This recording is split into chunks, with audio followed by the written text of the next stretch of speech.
After we had our consultant give us a basic plan for this, the big question was, what should we do now? And I think the answer to that lies in a very simple little phrase, and that was, just get started.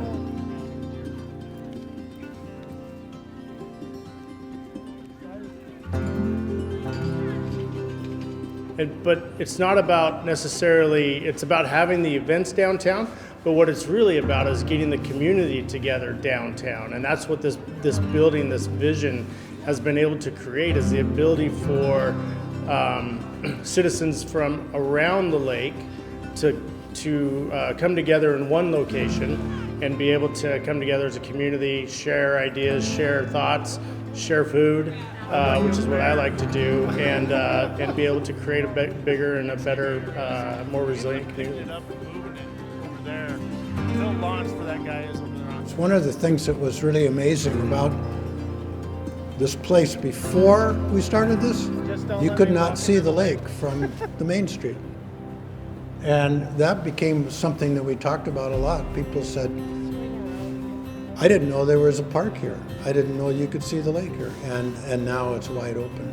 But our overarching goal was we wanted to respect the past, but how do we move into the future? So we can take those elements from the past but modernize them, and it's how do we move those forward.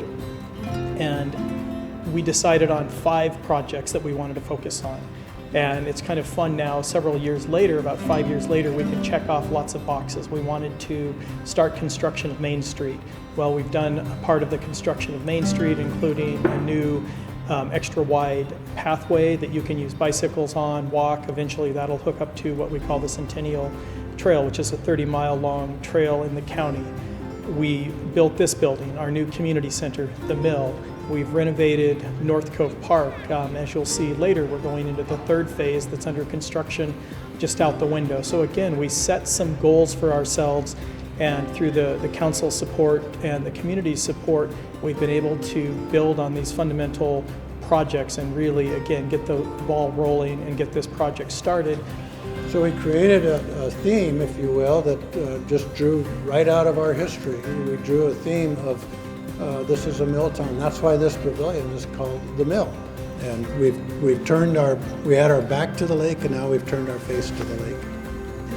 I was going to say, you know, as a mayor, I often try to ask myself, what can government do to stimulate economic development? And oftentimes it's that's not an easy answer, but I think this is a great example of that. I said maintenance, and so that's something I've been focusing on as mayor. We've grown so fast as a city. Since the redevelopment of downtown, we're seeing more and more people coming downtown because we have so many mothers and so many young kids that are enjoying this park. During the farmers market, we're bringing in hundreds of thousands of dollars into downtown, not only to the farmers market, but also to our brick and mortar stores that are downtown. So it is a really good example of how can government stimulate economic development by just getting it going, right, John? And releasing the energy and the brain power that's in the staff here to be part of something that they can take home and talk about at home. Said, you know, that's something that I did. It's amazing. And if someone wants to say that, you know, what makes a city smart, it's use the brain power you got in the city to start with, and you'll get there. Things are growing. We've got a quarter of our population's under the age of 20, which is kind of daunting. And so you think, okay, so what do we need to do as a city to make sure that these kids are active and learning and getting those experiences that they need as they grow to want to come back to this community. I have several children, and all my kids want to come back to this community, and there's a reason for that, because it's a great little community and there's great people here.